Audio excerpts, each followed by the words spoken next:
Scott here from SGA for the Command Tip of the Week. Today we are in Burlington, Vermont in front of Fire Station Number 1. And we're going to discuss the needs of an incident and why this is important information. The incident needs can be addressed with the following terms: additional alarms, emergency medical resources needed, or a command staff, just to name a few. You may request additional resources in the way of additional alarms or by single unit. This depends on your organization's accepted procedure, and if you have an alarm system such as a second or third alarm, this would be a preferable method because it's familiar to all involved. Try not to piecemeal your alarms. It confuses the dispatchers and it slows the process. The one piece of advice I can give you is that if you think you need one additional unit, order two. If you think you need two, order four, because they never arrive as quickly as you expect them. This advice was given to me after a call I had that didn't go so well. I am sure you've heard of the adage, the decisions you make in the next 5 minutes will determine what you do for the next 5 hours. In my case, it was for the next 5 weeks.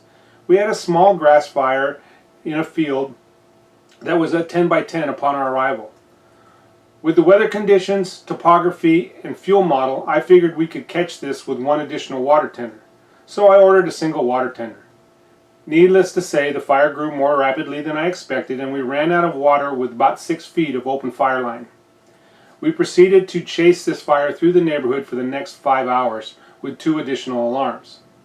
During this firefight, a pediatric brain injury hospital was filled with smoke. So for the next 5 weeks, we averaged 3 children per day transported to the local hospital for respiratory issues. As we were mopping up, my battalion chief came up to me and said, "Scott, I only have one thing to say. If you think you need one, order two. If you think you need two, order four." That day was another learning event for me.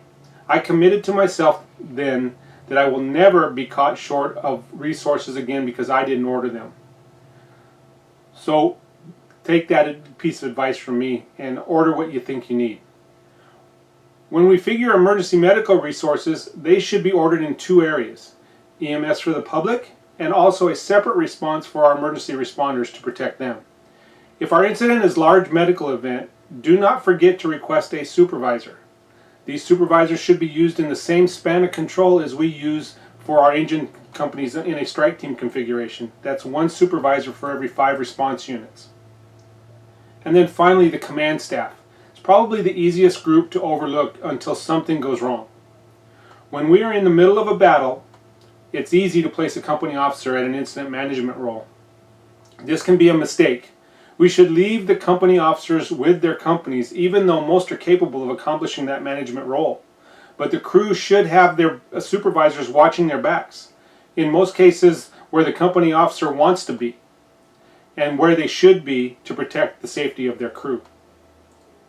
Stay tuned for more tips on size up and risk assessment in the upcoming weeks.